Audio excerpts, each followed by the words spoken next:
Hi, good afternoon. My name is Juan Pablo Montoya, and I want to ask you what is the biggest problem that humans must solve to improve their quality of life? Nowadays, around the world is happening a lot of problems, such as, for example, diseases, nutrition, and political problems. But in this presentation, I want to focus on the critical contamination that is happening nowadays. In actual projects, there is produced amounts of dumpings of wastes and debris that have negative aspects for the environment. For example, excessive use of materials, loss of natural resources, degradation of landscape quality, and alteration of natural drains.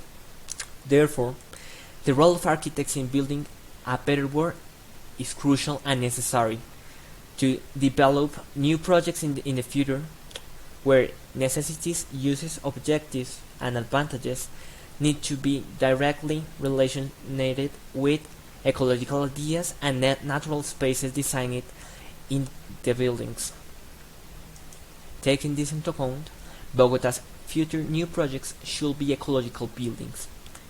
In this image we can have a Photoshop image where the iconic building of Bogotá, the Colpatria building, is shown with different vegetation and nature, having a comparison between nature and what is built.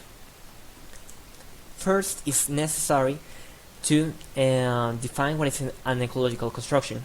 These are buildings that are sustainable with the environment, maintained by themselves, produce self-generated energy, and efficiently use of eco-friendly materials. These are strategies that are really useful to reduce the amount of wastes and pollution. According to the article Materiales Ecológicos of Borsani, it is shown 4 different types of strategies to reduce the range of contamination.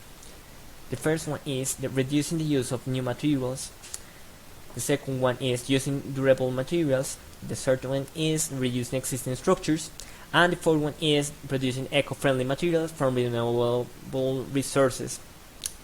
These 4 strategies can help to develop a good project and being efficiently to having a reduce in the contamination products. This new style of construction is being used in Europe, new projects where recycled materials such as plastic, agriculture wastes, wood fibers, and recycled glass are used.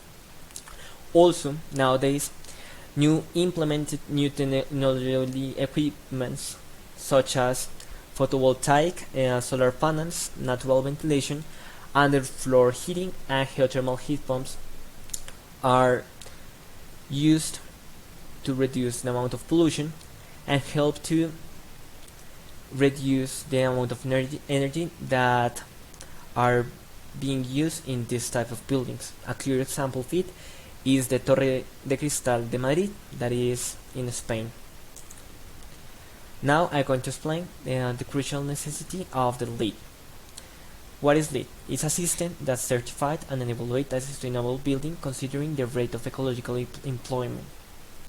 Taking this into account, I want to show you this chart where it is shown the percentage of energy saving used by LEED constructions compared with the conventional code compliant buildings. Taking this into account, LEED code buildings have the biggest percentage of energy saved by around 37%. What it means that these new buildings are helping the environment and reducing the amount of wastes that is involved in pollution and other contamination rates. In brief, ecological buildings are useful for contaminations that decrease the impacts of human wastes and help the environment by the implementation of new technological materials. Therefore, this model needs to be considered in Bogotá new building projects. Finally, I want to close this presentation with a small quote of Jen Yang that it says, "I believe that buildings should imitate an ecological system." Thank you for your attention.